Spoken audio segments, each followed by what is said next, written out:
Welcome to Grapes and Debates, a podcast where we'll uncork some incredible wine and debate varietals of issues within the restaurant industry, one glass at a time. And now, your hosts and owners of SoNapa Grille. At the age of 14 in 1966, I started drinking and reading and learning about wine and gastronomy. And who was born? I was born in 66, and that's when Robert Mondavi started his winery. Yes, he did. Yeah. But you started drinking at the age of 14. That's what we're hearing.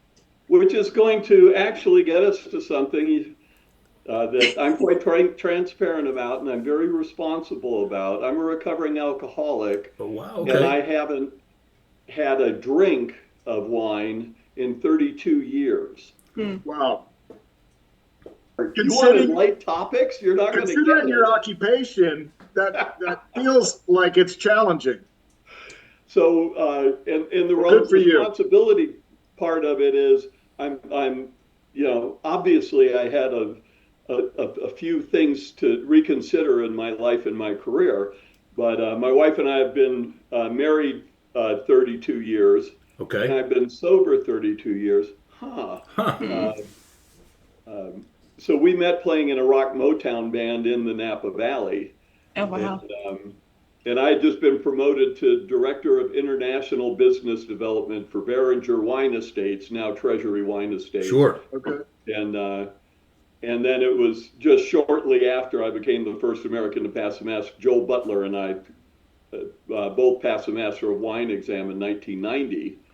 Well, congratulations. That is monumental task. Yeah. Did you pass it on your first try?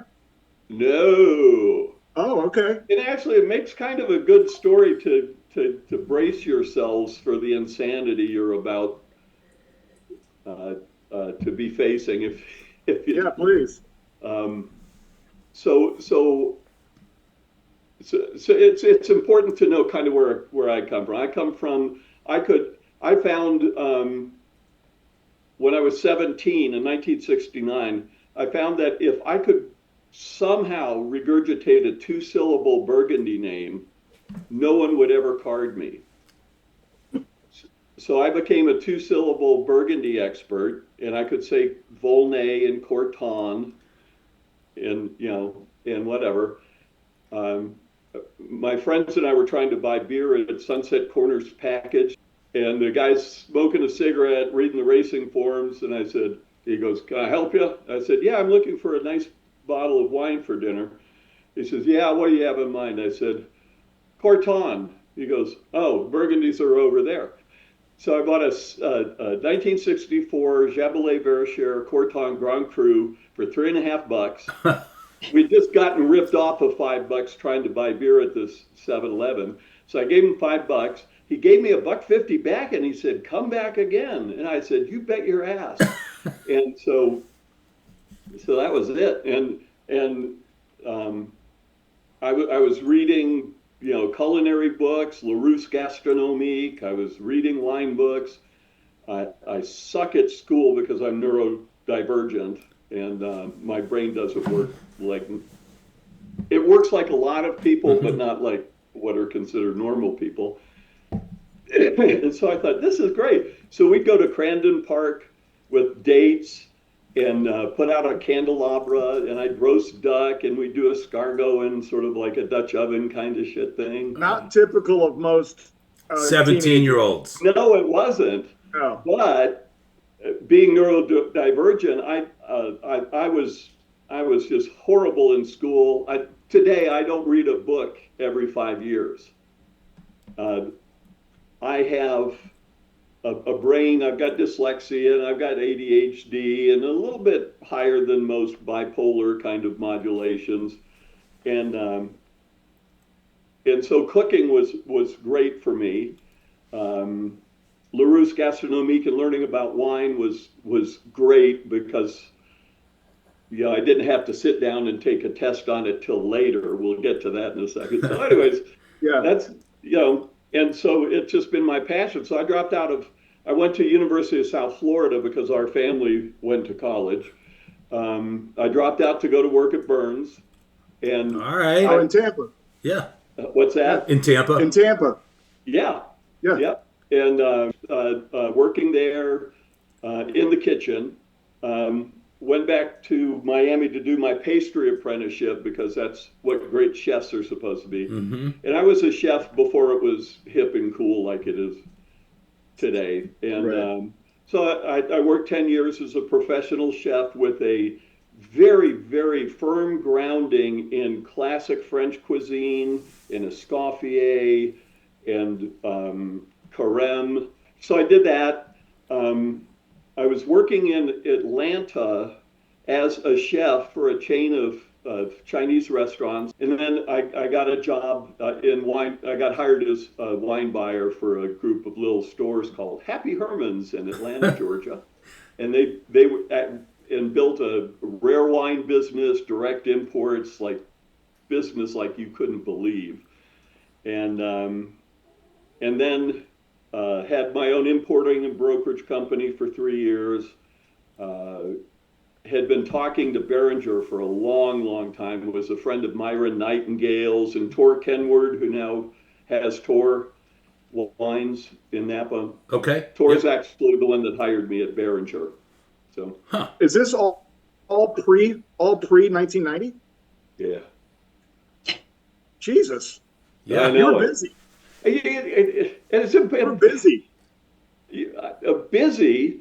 Did I mention I'm ADD and dyslexic? Yeah. Yes. Yeah. So I got to Barringer, and I'd known Myron Nightingale for years. He'd stay at my house. Ed Sobraja was the assistant winemaker. Oh wow, that's a good name. He'd stay at my house. If you ever get Ed on the show, ask, what was the first great red Burgundy you ever had? And it was at my house in Atlanta with 64 Romanée Saint Vivant. With him, his am I allowed to curse? Yeah. Oh, yeah. We encourage it. Even the F-bomb? Yeah. Okay, good. So I've also got a little Tourette, so my wife's going to come in and bitch slap me. So here's Ed Sobraja with, and Ed, everybody who came to see me in Atlanta and whatever it was, I already know and love your wines if I knew and loved their wines. So why don't we have dinner at my house and let's drink some cool old shit, because I was in the rare wine business big time. I mean, 31 Quinta de Noval Nacional and ports back to the 19th century and direct imports from buying in London, floor stacks of 59 Lynch Bage for $39.99, that kind of shit. So it sounds like your back then was old world, definitely. Yes, and that's an important thing, because I was reading about France. Robert Mondavi was doing his things, but I tried a couple wines and it was meh. They'll never make good wines in California, seriously. And that was a prevailing kind of thought on the East Coast in the 70s. Point of time, White Zinfandel was being released. Right. And he was forcing me to drink some. And we were talking about the bullshit story that's told about White Zinfandel, because none of that happened. It's all bullshit. Oh, really? It goes back to 1972 in a marketing study that said America will be red wine drinkers by 1980. Zinfandel became the #1 planted grape in the U.S. The red wine drinkers didn't show up, and Zinfandel was free. Oh my gosh. And the Sutter Home story is totally implausible if you use critical thinking and it was a stuck fermentation. Yeah. Yes. Shit, it'd be red as hell. It wouldn't be blush. That's bullshit. So what they did is they had some free friggin' grapes. They made a really light rosé and made it sweet, and it exploded. That's funny. God dang. Nobody knows it. They've been telling that story for a long time. I know it. Yeah. Well, But it did save the varietal in California, didn't it? Yeah, it certainly did. Yeah. And the funny thing is that we'll get to what I do now, but all this is important when we get there. Awesome. Interesting. All right. So we were somewhere, I think, in the 70s or 80s. I'm working for Barringer. I'm working with Tor Kenward. I'm director of communications, and the Wine Spectator had an article that was announcing that the Institute of Masters of Wine was opening up the examination for international candidates for the first time. Actually, for the second time, because in 1988, Michael Hill-Smith from Australia became the first non-UK kind of resident to pass the MW. Okay. The reason for that is because, and a lot of people don't understand this about the Master of Wine exam, a huge amount of the examination is the business of wine, laws and regulations and distribution and all that kind of stuff. And so it used to be very UK centric. If you didn't work in the UK trade, you're not going to pass the Master of Wine exam. So in 1988, they internationalized it. Michael Hill-Smith passed it. In 89, I was a group of, I think there were 6 Americans that were accepted as candidates to sit the examination. And no idea what the exam was. No idea about the tasting. I can't write. I can't keep a cogent, line of thought. And I was one of the most epic failures in the history of the Institute in 1989. And I'm serious about that. Or either you pass or you fail. How bad can you fail? Well, you can fail so badly that literally for years, David Stevens, who was the chairman of the Institute and really pushing the envelope, because a lot of MWs didn't want us in. They didn't want it to become international or whatever. That's another story. But David used to introduce me. Our next speaker is Mr. Tim Hanni, who with Joel Butler passed in 1990. Tim did so poorly on the examination in 1989, I found myself with pen and paper in hand, trying to say find polite words to say, Mr. Hanni, please stay away for a very long time. When you were the one to say, hey, maybe wine pairing is, a little made up, how did that go over? Oh, on LinkedIn, yeah. One of my Hanna files said, keep it up, don't let them catch you. They want to burn you at the stake. and so my new LinkedIn page, the header is a bunch of angry people with wine glasses and torches chasing me. Okay. I saw that. I love it. And then WTF is wrong with Tim Hanni, ? But here's the thing. I don't. The reason that I wanted to spend probably too much time on my background, the stuff I'm proposing isn't idle. It's not like I'm making this stuff up. I so 35 years of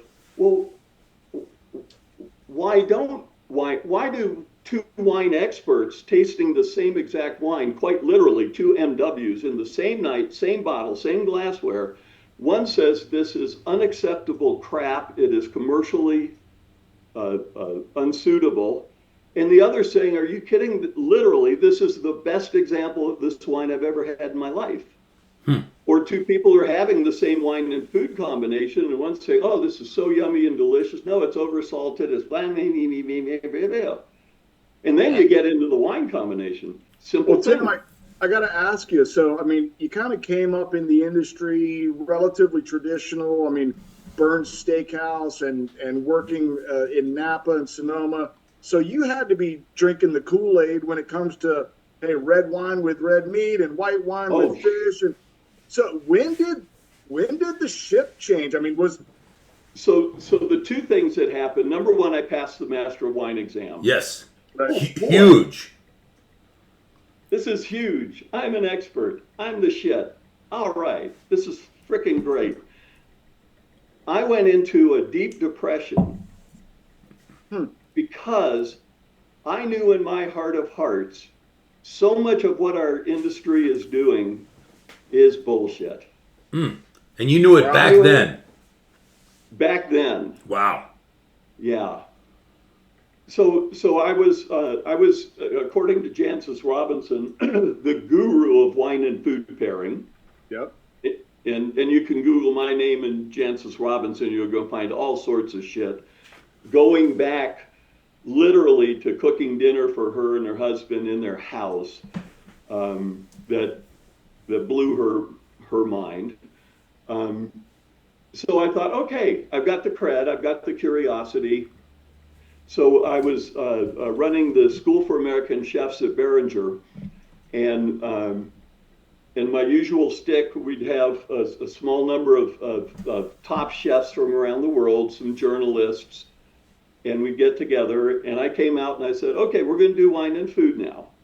Normally I would tell you, and my level of bullshit was, I mean, impeccable. The Parmigian limestone and the calcium substrate that was part of the Cretaceous period, when a third of all of France was covered by brachiopods and early forms of oysters, and it's just all bullshit. Yeah. Oysters don't go with Chablis or Sauvignon, whatever, any more than anything else does. And most people have never even tried it. What about the term grippy? I love that term. You love it, Joe. You love grippy. I do love grippy. And you should. And you should never stop using it, but you should never expect anybody to know what the fuck you mean by it. It grips to your teeth. Joe means, don't worry. Grippy is even personal to me, Tim. Even within the wine industry, all the stuff that we're doing, we've got to understand are metaphors. I started working with scientists all around the world on answering questions, and I stopped working with wine scientists. Wine scientists are in the vortex. Okay. And so the research, the consumer stuff is all incredibly biased and contaminated before any research even starts. So I went out in the world. I'm an MW, so I'm kind of famous at the time. I'm little mini fame. My mom was really, really excited. And I started talking to scientists. What's going on here? Why don't we agree and whatever? So you've heard the word umami, right? Sure. Mm-hmm. Did you know that I actually introduced the concept and the science and whatever of umami into the Western world? I think I read that. I read that in your I am bio. The Swami of umami. And I can't find my t-shirt anymore, but... Did you just say umami swami? The Swami of umami. The Swami. Okay. So literally, I mean, I just had a long conversation. So the guy who wrote the appendix in my current book, Why You Like the Wines You Like, was a scientist who discovered the human receptor in 2001 at University of Miami for that actually nailed umami as a taste. Wow. As a separate, distinct primary taste. So anyways, so my curiosity kept going, and then what I started to learn was that genetically, we are so differently programmed, and you've heard of the super taster, right? So it's a work of a geneticist, Dr. Linda Bartoshuk. There's a compound in, you put it in a solution on a strip of filter paper and put it on your tongue, and there are pretty much 3 distinct reactions. Some people put it on their tongue and they go, what? Tastes like nothing. It's wet paper. There's a group of people that will go, ooh, that's unpleasant. Or it might be, okay, and it takes a second, and oh, that's unpleasant. There's a third group of people, when they put it on their tongue, they go, oh, Jesus Christ, it's like this excruciating, horrible thing. Right. So the work that Linda Bartoshek does was to find the genetic source that could predict whether people were a non-taster, a taster, or hypersensitive to the compound. So I was working internationally with Marriott Operations in food and beverage, doing their wine program. I created the Olive Garden wine program from the beginning, and working with Ritz-Carlton internationally in Starwood, and Ruth Fertel from Ruth's Chris, loved my ass. And I was working with them on their national wine program ad nauseum. Okay. Lots and lots and lots of people. So Barry and Brian had me come to speak at their national team meeting in Yountville at the California Cafe in the Tavistock days. Yes. So I'm up there and I'm saying, the operational value of the progressive wine list, I can cut your staff training down to 2 minutes, and I can effectively implement a training program that your staff, a new hire, can be up and using your wine list in 2 minutes, more effectively than your sommeliers. And I had a whole demonstration of this. It was cool as shit. And I said, and the wine and food pairing stuff is all bullshit, and this and this and this. And there's a process. And this was the early iteration of my perceptual modeling. And so there's a series of questions you can ask a person. I can just do this from watching behaviors and stuff, that I can find out which of 4 categories along a spectrum, whether you are what we call tolerant. You can tolerate lots and lots of tannin. Alcohol tastes sweet. There's a group of people that live in this sensory world. Talking to you, Adam. Yeah. What's that? He's talking to you right now. Yeah, I could be. All right. In the middle is what we call the sensitive group. People who are very curious. They are much higher risk takers. They are less decisive because in their sensory world sort of sees a broader spectrum of things in general.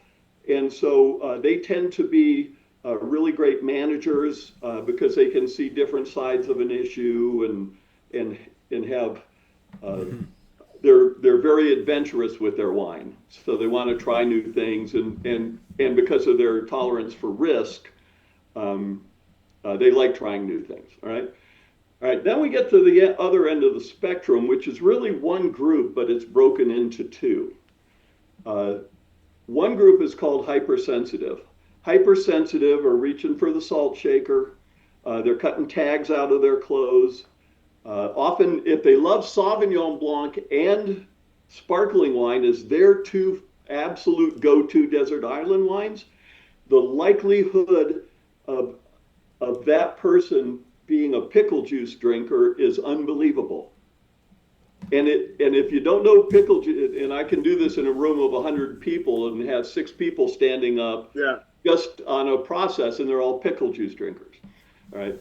And then the final end of things is people with so many taste buds, such a high sensitivity to trigeminal alcohol burn and so forth, dry wine will never be in their future, ever. Wow.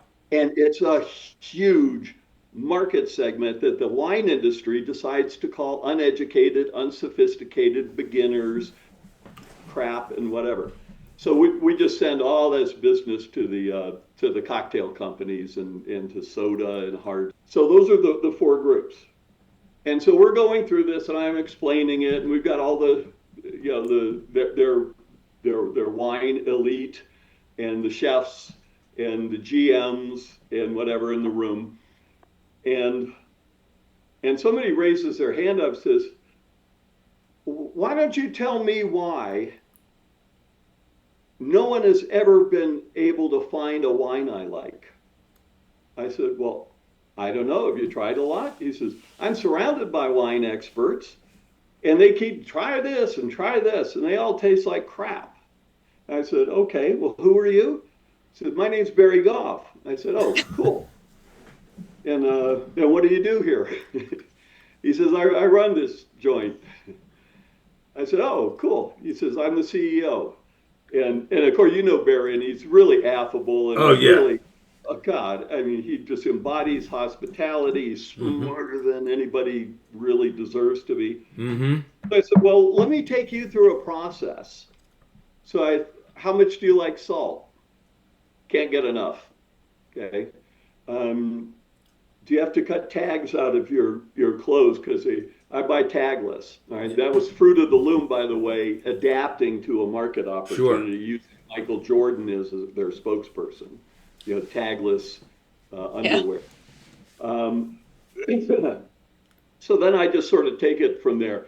Correct me if I'm wrong. When you have artificial sweetener, you virtually gag. It's this horrible chemical. I hate it. That's me, that's me, that's me, that's me, that's me. And I said, cool. I said, let me go get you a wine you'll like. I love this story.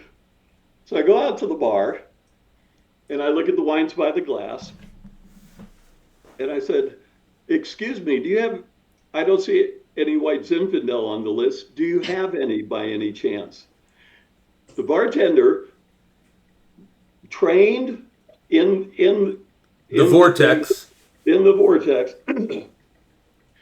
Yes, we keep some in the cooler for anybody stupid enough to ask. Yep. And I said, cool, could you pour me a glass? I want to see if your CEO likes it. And I brought it into Barry. I said, try that. He goes, God damn it, that's delicious. There you go. Right. This is potentially 40% of the entire market of your customers. This is 40% of the entire opportunity for the wine industry globally. And this was also evident in the history of wine in France and Italy and Spain. They didn't drink red wines and dry wines. Almost all the wine consumed was sweet. But we don't know it anymore. Right. Our education system is for shit. Yeah. I mean, literally. And wine and food pairing is a figment of our imaginations that started developing in the 1960s. And then people like me started to become expert at it, add bullshit, add this and that. But nobody in France, Italy, or Spain ever paired wine and food. And the first example of wine and food pairing was actually a service chart in 1961 when Crown translated Larousse Gastronomique. Wow. And put in a little thing to guide the service of wines. But even then, if you look for foie gras, it's Nuit Saint-Georges, Chinon, Muscadet, and Grand Montrachet. But nobody knows back then. A sweeter wine, right? A Muscadet. That's a sweeter wine, right? A Muscadet. Which one? The Muscadet. Muscadet was this acidic, goes with oysters because it tastes like vinegar shit. Oh. Seriously, nobody even knows what Muscadet actually used to taste like before modern Muscadet. But we act like it still goes with, even though the wine. The sweet wine in here was the Montrachet. And you don't know that. You weren't taught that Montrachet was sweet. Right. You weren't taught that 100 years ago, a French champagne in France was sweeter than Coca-Cola. Yeah. Huh. Branching into Emily's got a question for you. Well, just branching into teaching, because this is a big topic for us as, restaurant owners and operators. Oh, yeah. We're always trying to bring the greatest and the latest in education to our staff just to always be better. I'm going to pair this question with an observation, and that is that you are on quite the quest to really teach people about themselves first and foremost. And hats off to you for that. At the table, though, I think that we have a bit of a different feat to just help people find what they like in 60 seconds. And do you have any kind of advice or recommendations for us just as operators to kind of help with that process in a way that aligns with what you're doing? So the progressive wine list, the reason that you don't hear about it like you used to 20 years ago is because I've stopped evangelizing it and installing it as an operational and hospitality device. People don't see it that way, but I have worked with literally tens, if not hundreds of thousands of staff and staff training and so forth. What's missing in the wine, every wine 101, every introduction, welcome, to our restaurant here. We're going to start. We want you to know about your own strengths and weaknesses, how you perceive wine, so that you can better understand how everybody else in this room understands it, and even more so how our guests understand it. Interesting. And this is now taking a horizontal approach versus the vertical approach. Right. We have a wine list that has selections all over the place. Now in the vortex, you've narrowed it down to bigger is better and this and then you argue about Sauvignon Blanc and all these kind of things. But what's the system to get the right wine to the right person? That's how you've been trained in the vortex. Right. And it's all bullshit. Okay. And so what we do is we lead everything in the wine industry right now is focused on the product. Consumer research is actually focused on the product. And so it's the consumer research is for shit. Yeah, we've got it backwards. Should be focused on the guest. Yes, because that's hospitality. The word guest and host both come from the word ghost. Hostis in Latin meant a ghost. A Geist, Betelgeuse is a ghost. They're unknown spirits that we need to get to know. That's hospitality, is coming to know an unknown being. Don't get me started on that, because there's the coolest fucking story in the world. No, we don't have time for all that, Tim. We don't have time for all that. Not on this one, but we do. So, what if you had, how many wines you guys got on your list? Let's say we have 80 wines. Okay. All majority from Sonoma, Napa, hence the name SoNapa. Exactly. And so which is fabulous, a great passion. That's where you guys focus your time and effort and so on and so forth. And that's drinking a glass of wine. Yeah. This is where the wine industry, we've got our heads so far up our ass, we can't even see the horizontal opportunity. We can't even see it. The horizontal opportunity. I love it. Well, Tim, though, I feel like we have this conversation every decade. The pinky up conversation and the which glass do I put my wine in? Like every decade, I feel like get back to basics, simplify, just find the wine that your guest likes and stop fucking overcomplicating it. You can. And now we're having it again. Well, no. And the reason that there's never a solution is because it affects so many things. So many people are so passionate about in the vortex. Because if the wine industry is going to survive, we've got to change, and we've got to change quickly. Agreed. And the change is actually so simple, Sure. But we can't give up the vortex to go there. Well, kind of in summary, if I'm hearing you correctly, it's that we need to dive a little deeper into helping our service staff understand more about their own taste. We got to actually flip it over. About our customers' taste.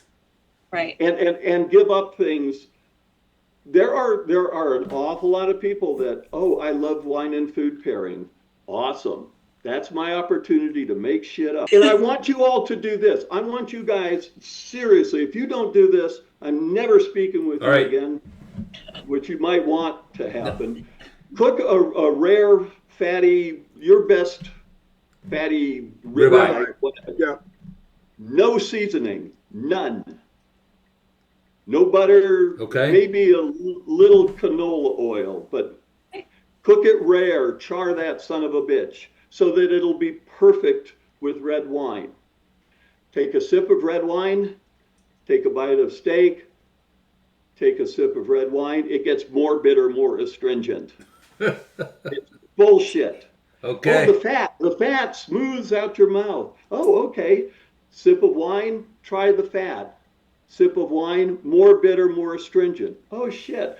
Try it with unsalted butter. More bitter, more astringent. The stuff it's total bullshit. Red wine was used when meat in game was so strong and literally putrid by any standard today. Red wine was used as mouthwash. Wow. It didn't marry with the this and this and this. The reason the goddamn steak seems to taste smoother when you do it is the salt. Salt suppresses bitterness. That's the major role. Okay. More taste buds you have, the more you know you're going to need that bitterness. Now, try, I think you've got, is it a Korean steak or some Korean Asian? barbecue ribs. Right.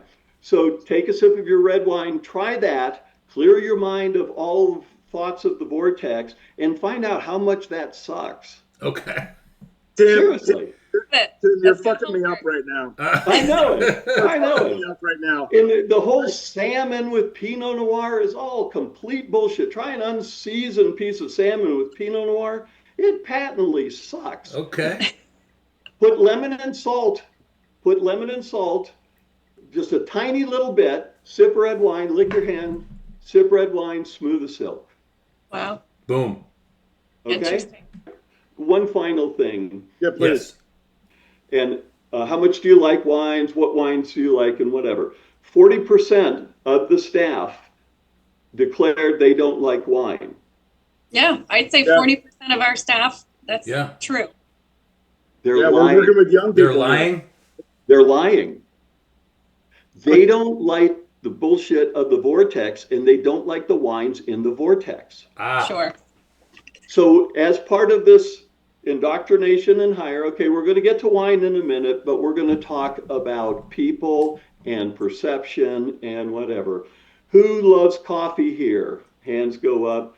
Who likes, when you go to Starbucks, you get the caramel latte drizzle fuck shit that's their top end. That's Right. $12. Yeah. The goddamn terroir of Sumatra's east-facing slopes is $3 or $4 or whatever it is.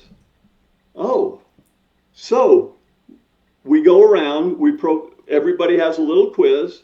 It turned out everyone in the program liked wine, and all 40% of those who didn't like sweet wine, which is exactly correlating to what we know of the global preference for wine in the world. People would rather lie to you, even when wine is their favorite beverage, which is why consumer research is all bullshit, because people would rather lie than to face the stigma of the vortex. Well, Well, Tim, we're following you. Thank you for taking time out of your day to kind of educate us on uneducating us. And we are going to use a lot of what you said in our new wine list that we're getting ready to come out with. So thank you very much.